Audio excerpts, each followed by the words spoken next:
이스라엘은 그 광야와 산에 익숙한 민족입니다. 그래서 이런 환경에 있는 이스라엘을 말씀의 도구로 사용하셨던 하나님은 성경을 기록하실 때 당연히 광야와 산에서 만났던 하나님과 관계된 사건들을 주로 기록하고 있습니다.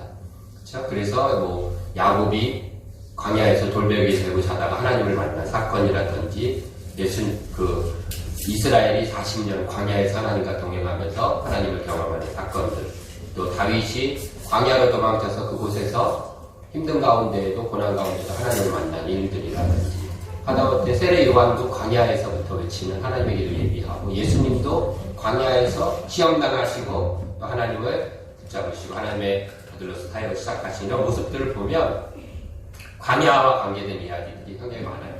또한 산과 관계된 이야기도 만만치 않게 많습니다. 그렇죠? 모리아산에서 아브라함이 이삭을 바친 사건도 산이었죠.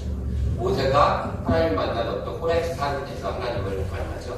시내산에서 하나님의 율법을 주십니다. 그리고 여호수아는 에발산과 그리심산에서 이스라엘 백성을 불러놓고 새 언약을 성립하기도 하죠. 우리가 잘 알고 있는 엘리야는 갈멜산에서 바알 선지자들과 대적하는 사건들도 펼쳐져 있죠. 예루살렘 성전 역시도 산성에 있는 성전이에요. 그렇죠? 그리고 평지에 있는 게 아니라 예수님의 사건들 속에서도 변화산에 올라가서 놀라운 모습들을 보이기도 하고, 예수님도 틈만 나면 겟세마네 동산에 올라가셔서, 동산도 산이잖아요. 그렇죠? 강은 아니잖아요.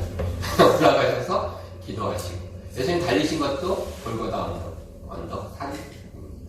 이처럼 그래서 이스라엘의 하나님을 산의 하나님이라고 불렀어요. 시내산에서 하나님이 십계명을 주셨기 때문에 이방 민족들도 그렇고 이스라엘도 얼핏 그런 생각을 했어요. 산에 존재하는 하나님이다, 이렇게 믿을 정도로 광야와 산이 익숙해요.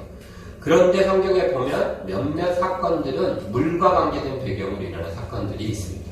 그 대표적인 게 아까 우리가 살펴봤던 그 요게벳의 노래에 나오는, 그것도 잠깐 물과 관계된 것이지만 모세의 홍해 사건, 그렇죠? 그리고 나머지 한 3개 사건 정도가 더 있어요.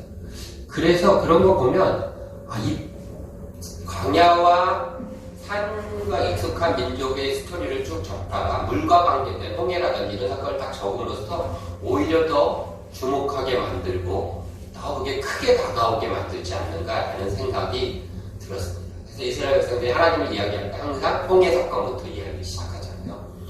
그래서 그런 것 같습니다. 홍해 사건 빼고, 요게벳 이야기 그거 빼고 나면 한 3개 정도가 더 있어요. 그게 뭐냐면 첫째가 요나 사건이죠. 두 번째가 우리가 읽은 예수님과 제자들 사건. 마지막 3번째는 사도행전 27장에 나오는 바울이 로마로 끌려갈 때 배를 타고 가면서 일어난 사건입니다.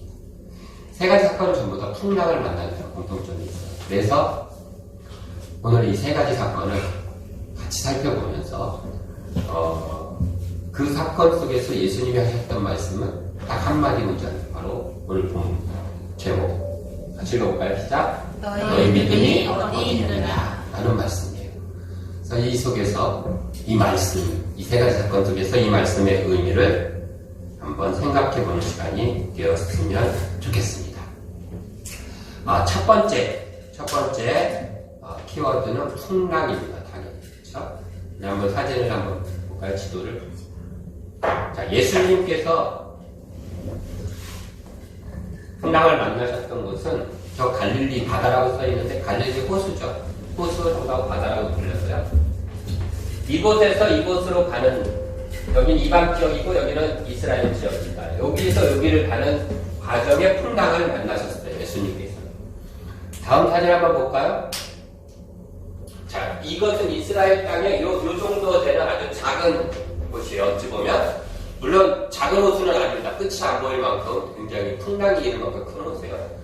제가 잠깐 그 다음 사진이에요. 다음 사진을 보면 이거는 바울이 풍랑을 만나는 거예요. 이게 로마죠. 구두발 모양으로. 바울이 풍랑을 만난 것은 이 정도 되는 생각을 해요. 그러니까 예수님은 여기 어떤 벨기에 있는 호수에서 풍랑을 만나셨다면 바울은 지중해 한복판에서 풍랑을 만나는 거예요. 다음 사진 볼까요?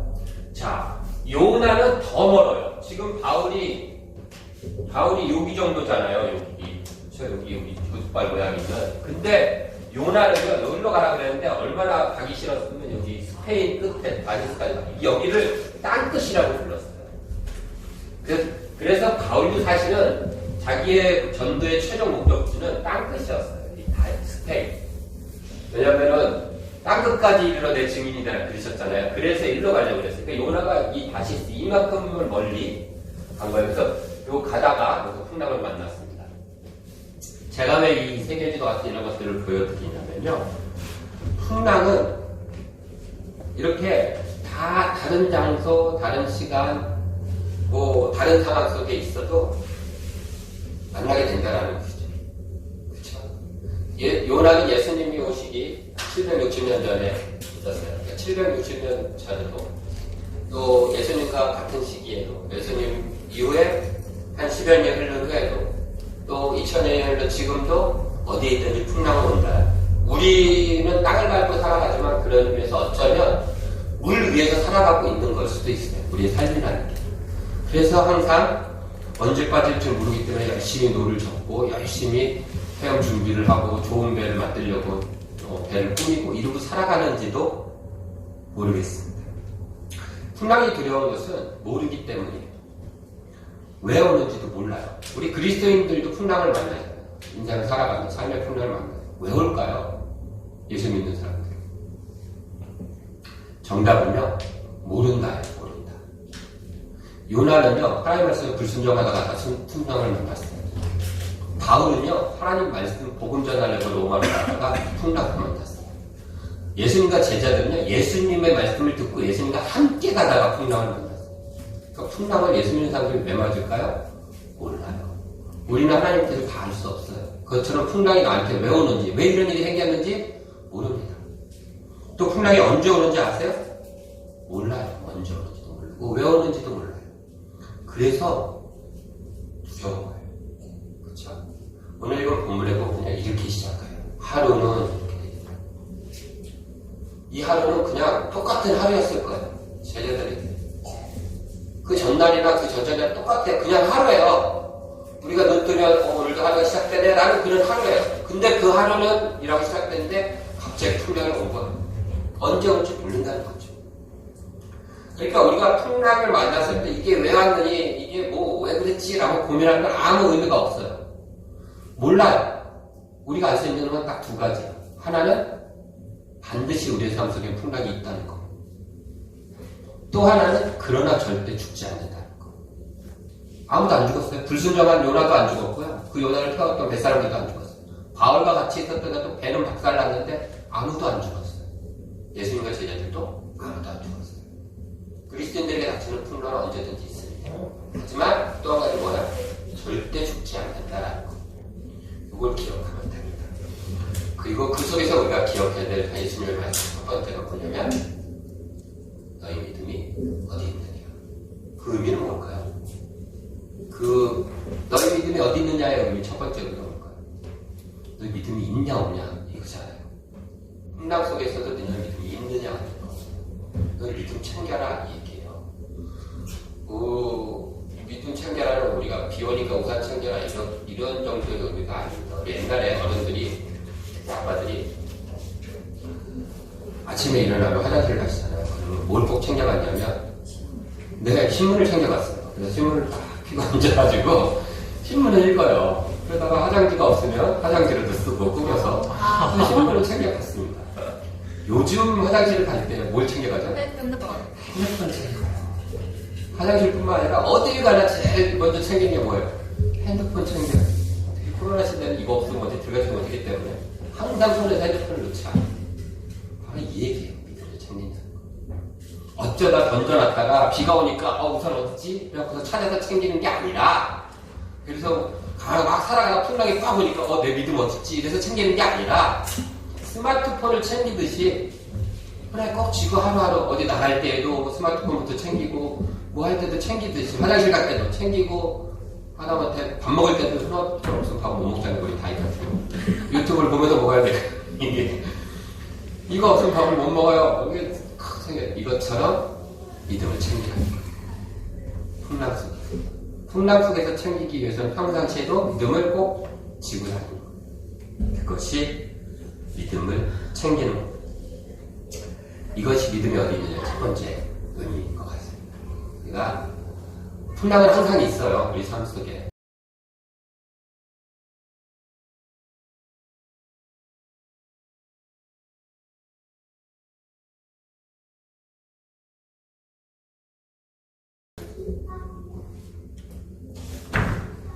우리 관전사가 좋아하는 유명한 빛의 화가 렘브란트의 그림입니다. 바로 오늘 나온 이 본문을 그렸던 아주 유명한 그림인데요. 지금은 누가 훔쳐가갖고 없어졌어요. 그래서 이게 그 빈 공간만, 액자만 이렇게 있답니다. 훔쳐가지고 좀 됐대요. 자, 예수님의 풍랑을 만난 배예요. 그 당시 예수님이 탔던 배는 이 정도 될 것 같습니다. 그런데 바울이나 요나가 탔던 배는 아무리 뒤져도 사진이 없어요. 근데 우리가 생각해 볼 수 있어요. 바울이 탔던 배는요, 사도행전 27장 37절에 보면 276명이 탔다 그래요. 276명이 아무도 안 죽었어요. 그러면 이배보다 당연히 크겠죠. 276명이 타야 되니까. 그리고 배의 크기는 이렇게 보면 돼요. 이거랑 비교해서 커진다고 보면 돼요. 얼마큼 멀리 가느냐. 아까 제가 지도를 보여주는 게 그 이유예요. 갈릴리는 가까운 거리예요. 비교적으로. 그러니까 이런 거로 가는 거예요. 그런데 바울만 해도 벌써 지중해를 지나가야 되잖아요. 그러니까 훨씬 더 큰 배였을 거예요. 범선 같은. 실질적으로 요나가 탔던 배는 아마 스페인의 그 다시스라는 지금의 카디스라는 도시예요. 그곳에 가면 지금도 이제 그 고대 그들의 이제 문화 흔적들이 있는데 해양 기술이 엄청나게 발달했고요. 그들은 페니키아 사람들이었습니다. 페니키아 사람들은 그 알파벳을 처음으로 만든 사람들이고요. 항해 기술이 세계 최고였어요. 그래서 페니키아의 배는 그 당시에 가장 안전한 배로 불려지는, 그 안전하기 때문에, 크기도 크고 안전하기 때문에 가장 먼 곳까지도 갈 수 있는 배가 바로 페니키아인들이 하는 배였습니다. 그리고 탁월한 항해술을 갖고 있습니다. 스페인이기 때문에. 그쵸? 스페인, 지금도 스페인은 무적함대 이렇게 불릴 정도로.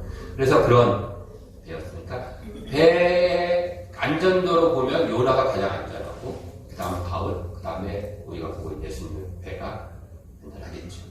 그런데, 아이러니한 것은 그 배를 버릴 때 살았다는 거예요. 요나도 그 배에서 던져졌을 때 살았어요. 가장 세계에서 안전하다는 배를 찾아서 도망갈 거예요, 요나는. 그런데 그 배에서 던져졌을 때, 그 배를 버렸을 때 살았다는 거예요. 바울도, 바울과 함께 했던 278, 11, 76년이 그 배를 다 버리기 전에 마지막으로 떡을 해서 먹어요. 성찬식을 해요. 축복한 다음에 떡을 나눠줘요. 니네 많이 굶었지? 밥 먹자. 하고 다 올라가고, 떡을 해갖고 먹인 다음에 밀이 남아있었잖아요, 배에. 그 밀을 다 바다에 버려요. 다음 주 사도행전 27장을 다시 볼 건데, 다 버리고, 그리고 배도 버리고, 그리고 헤엄쳐서, 나무 같은 거 붙잡고 헤엄쳐서 섬으로 가는 거예요. 그러니까 결국 그 배를 다 버려요. 예수님의 배 빼고 나머지 배들은 다 버리고, 그럴 때 살았다는 거죠. 여기서 예수님이 얘기했던 너희 믿음이 어디 있느냐 하는 얘기는 네가 무엇을 붙잡고 있느냐, 네 믿음이 배가 있느냐, 안전하다고 생각하는, 가장 튼튼하고 훌륭하다고 생각하는, 믿음직스럽다고 생각하는 그 배가 있느냐, 아니면 이렇게 위태위태해 보이지만 예수님이 타고 있는, 예수님이 동행하는 예수님에게 가 있느냐라는 거. 너희 믿음이 어디 있느냐, 어느 곳에 있느냐라는 뜻입니다. 우리의 믿음은 어디에 있습니까? 버리는 건 참 어려워요. 특히 위기의 순간에 와서는 하나라도 더 이렇게 좀 뭔가 도움이 될 만한 걸 붙잡고 싶지. 근데 지금 하나님은 있는 것도 버려야 된다는 거예요. 그리고 오직 예수 그리스도가 타고 있는 것을 붙잡으라는 거예요. 그것이 이렇게 풍경도가 있는 것처럼 유용해 보여도. 여러분, 이 그림에는 비밀이 하나 있습니다. 예수님의 제자가 몇 명이죠? 이 그림에서 제자의 수가 몇 명일까요? 제가 가장 화질이 좋고 화나는 걸 찾아서 한번 쉬어보세요. 이분은 예수님이신 거예요. 예수님이세요. 나머지 1명, 2명, 셋, 넷, 다섯, 여섯, 일곱, 여덟, 아홉, 열, 열하나, 열둘, 열셋. 왜일까요? 이 중에 한 명은 제자가 아니에요. 네, 렘브란트가 자기를 그려놨어요. 자기가 밝힌 거예요. 누구냐면 여기 있어요. 사람 보이시죠? 사람 보이죠? 여기 있어요. 좀 더 단독으로 뽑아볼까요? 이렇게 그려져 있어요. 모자를 날라갈까봐도 잡고 한 손으로 줄을 잡고 앞에 그림 보여주세요. 이렇게 예수님께 기도하고 막 토하고 뭐 예수님께 지금 왜 죽으십니까 하고 있는데 이 렘브란트는 혼자서 마치 요트를 타고 있듯이 한 손으로 딱 줄을 잡고 머리를 탁 뜨고 그다음 누굴 바라봐요? 우리를 보고 있어요. 그렇죠? 예수님만 있으면 되는데 뭐 이렇게 죽겠다고 하냐 마치 그러는 것 같아요. 그러면서 너네는 어떻게 할래? 이러는 것 같지 않아요? 렘브란트가 예수님을 보고 있는 게 아니라 우리를 보고 있어요. 너네는 어떻게 할래? 봐라. 이거 별로 안 죽을 것 같지? 그러나 내가 예수님의 타고 계신 배를 잡고 있어. 그러니까 나는 모자 날아갈 걱정 정도만 하면 되지. 죽겠다고 이렇게 막 고래고래 소리치지 않아도 돼. 내 믿음이 여기 있거든. 내 믿음이 안전하다고 생각하는 다른 배에 있는 게 아니라 예수님 앞에 예수님 계신 이곳에 내가 있거든. 이게 믿음이야. 너희 믿음이 어디 있느냐라고 했을 때 그 답은 이거야 라고 렘브란트가 우리를 바라보면서 이거야 이거 라고 하고 있는 거예요. 그래서 전혀 무서워하지 않는 얼굴로 약간 익살스럽게 자신을 그립니다. 우리가 예수님께서 우리에게 힘들고 어려울 때 있죠? 물어보십니다. 너희 믿음이 어디 있느냐? 정말로 어디에 네 믿음의 손을 붙잡고 있느냐? 그것이 정말 너를 살려줄 수 있느냐? 물어보시는 거죠. 우리의 믿음이 위기의 순간, 힘든 순간일수록 예수님과 가까이 붙잡고 나아가는 우리들이 되었으면 좋겠습니다. 마지막 세 번째는 키워드가 잠입니다. 요나도 그 배 밑속에서 잠을 자요. 자는 자의 어찌미니 하면서 깨우잖아요. 선원들이. 그 배는 굉장히 컸던 것 같아요. 그래서 각 나라 사람들이 막 타고 있었던 것 같아요. 그래서 각 나라의 신을 다 불렀대요. 그러다가도 안 되니까 이제 배 밑에 있는 요나를 찾아요. 요나가 자요. 그 상황에서. 바울도 잠을 잡니다. 그래서 꿈을 꿔요. 꿈속에 하나님의 계시를 받아요. 아무도 안 죽을 것이다. 잠을 잤다는 거죠, 당연히. 그리고 가장 중요한 예수님도 잠을 주무세요. 풍랑 속에서. 여기 속에서 잔다가 굉장히 쉽지 않아요. 그러나 다 똑같이 풍랑 속에 잠을 자지만 마음은, 심정은 다 달랐을 겁니다. 가장 불안했던 게 누구였을까요? 요나죠. 가장 튼튼한 배에 가장 안전한 밑창에 들어가 있지만 그리고 눈을 감고 자는 것 같지만 가장 속이 불안하고 두렵고 힘들었을 거예요. 요나가. 왜요? 하나님 사람들은 그래요. 선교사님이 그랬잖아요. 편하게 사는 건 좋아하지만 그 그림 팔아갖고 그 난민들에서 다 줬다 그랬잖아요. 내 주변 친구들이 그랬다면 널 위해서도 좀 투자해. 나쁜 거 아니야. 이렇게 했대잖아요. 그래서 자기가 편하게 사는 건 좋아하지만 삶이 편해지는데 투자하면 그때부터 마음이 지옥일 것 같습니다. 써있어요. 근데 그게 딱 공감이 되면서 그게 바로 이 요나의 상황이지 아니었을까라는 생각이 들었어요. 그쵸? 마음 불안할 거예요. 우리가 그렇잖아요. 찜찜하고 하나님 뭘 이렇게 마음을 주셨는데 안 하고 불순하고 있으면 결국 안 편해요.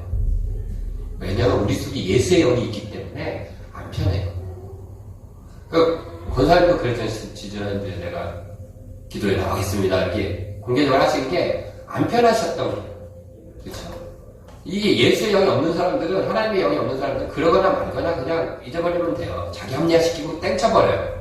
근데 우리는 그렇게 될 수가 없어요. 우리 속에 예수 그리스도의 영이 있기 때문에 하나님의 음성과 이게 들려지는 거예요.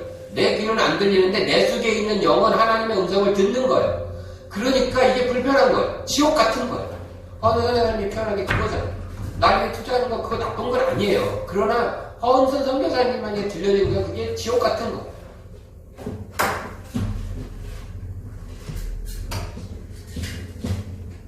그러면 가장 편하고 편안하게 주무셨던 분 누굴까요? 예수님이시겠죠? 그 세 명의 사람들 중에서. 저는 예수님이 저 풍랑사에 주무셨다라는 데 주목할 필요가 있다가 여기서 너희 믿음이 어디 있느냐 세 번째 의미가 들어있다고 봅니다. 작년 이맘때쯤에 제주도에 가서 마라도라는 데를 갔어요. 배를 제가 잘 안 타는데 많이 안 타봤어요. 울릉도 갈 때 한번 타보고. 근데 마라도 갈 때 탄 배가 찾아보니까 이런 배 탄 것 같아요. 이런 배를 탔는데 많이는 안 가요. 근데 처음 탔어요. 사람들이 우리가 여기 탔거든요. 여기도 사람이 타는지 모르겠는데 여기 탔어요. 저희들이. 그리고 저는 이게 조금 가는데 막 파도가 치기 시작하는 거예요. 그러니까 이 문을 닫아버렸어요. 그래서 거기 갇혀있어요. 제가 처음 이 사진 보기 전에 기억 속에는 약간 지하철, 약간 이렇게 지층이 아니었는가 생각했는데 사진을 보니까 지층이 아니라 그냥 평범한 1층에 탄 거였어요. 근데 왜 지층이라고 생각했냐면 타고 조금 가는데 파도가 여기 보이는 창문 위로 막 치는 거예요. 깜짝이야. 그러니까 되게 무서웠어요. 처음에 딱 출발해서 가는데 일로 막 파도가 치는 거 여기까지. 그리고 문을 조금 있다가 그 선원이 와서 이 문을 딱 닫았어요. 마치 문을 앞뒤로 다 잠궈놓고 어디 미랑선 끌고 가듯이. 그러니까 안전하게 하기 위해서 닫은 거예요. 바깥으로 다니지 못하게 하기 위해서 닫았어요. 그래서 처음에 막 그러고 창문이 치니까 좀 막 흔들리고 하니까 되게 불안했는데 그러면서 딱 그 선원들의 얼굴을 보니까 그 사람들은 그냥 덤덤해요. 막 휘청거리고 파도가 치는데도 문 딱 닫아서 그냥 덤덤해요. 오히려 그 모습을 보고 저는 안심이 됐어요. 만약에 그 사람들이 막 큰일 난 것처럼 막 떠들거리고 뛰었으면 얼마나 진짜 큰일 난 거겠어요. 폭풍 가운데 예수님께서 주무시는 것은 안전한 거예요. 예수님이 막, 야, 난리 났어, 큰일 났어, 너 왜 자고 있어? 이러면 진짜 큰일 난 거라니까, 우리들이. 그렇지 않을까요? 예수님이 주무시고, 우리가 힘들고 어렵고 고난이 닥쳤는데 예수님이 아무 말도 안 하세요. 그럼 어떻게 해요? 안심해서 되는 거예요. 별거 아닌 거예요. 왜요? 우리의 믿음은 내가 예수님을 얼마큼 사랑하느냐에 뿌리박혀 있는 것이 아니라 믿음의 근거가 예수님이 나를 얼마큼 사랑하는 거야의 근거가 돼 있잖아요. 예수님이 나를 그렇게 사랑하시는데 그분이 가만히 계셔요. 그러면 괜찮은 거잖아요. 내가 예수님을 이만큼 사랑해 이런 거 상관없어요. 예수님이 나를 얼마큼 사랑하는 것에 우리의 믿음의 근거가 가 있단 말이에요. 너의 믿음, 내 믿음은 어디 있어요? 예수님의 근거되어 있다는 거예요. 그래서 세 번째 너희 믿음이 어디 있느냐는 너희 믿음의 근거가 어디 있느냐라는 거예요. 내가 예수님께 열심히 믿는 것, 예수님 내가 사랑하는 것에 있지 않고요. 예수님이 나를 사랑하는 것에 있잖아요. 그것은 모든 걸 버려 사랑하시는 거예요. 그 예수님이 평안하시고 주무시고 계시는데 뭐가 문제예요? 나를 목숨보다 사랑하시는 분이 정말 부모가 자식을 사랑하는 것보다 훨씬 더 몇만 배 사랑하시는 분이 평안하신데 그러면은 안심할 수 있는 거 아니에요? 선원들이 안심하고 있는 표정만 봐도 불안한 마음이 사라지는데 예수님께서 주무시고 조용하시면 괜찮은 거라는 거예요. 이게 너희 믿음이 어디 있느냐의 세 번째 이야기입니다. 정말 큰일 난 거는요. 예수님께서 막 뭐라고 하시는 거 할 때가 큰일 난 거라는 거예요. 예수님은 우리 생각보다 훨씬 더 우리를 사랑하시죠. 그래서 요한에서 얘기하시잖아요. 우리가 하나님을 사랑하는 것이 아니라 하나님이 우리를 사랑하신 것이다. 그래도 불안하십니까? 이런 말씀은 어떠세요? 로마서 만일 하나님이 우리를 위하시면 누가 우리를 대적하리. 자기 아들을 아끼지 아니하시고 우리 모든 사람을 위하여 내주시니까 어찌 그 아들과 함께 모든 것을 우리에게 주시지 아니하겠느냐. 아멘. 그러나 이 모든 일에 우리를 사랑하시는 이로 말미암아 우리가 넉넉히 이기느니라. 누구로? 우리를 사랑하시는 이로 말미암아. 예수님은 우리를 사랑하신다는 그 확실한 믿음. 거기에 뿌리 박은 믿음이 있으면 괜찮을 거예요. 그게 중요한 겁니다. 우리가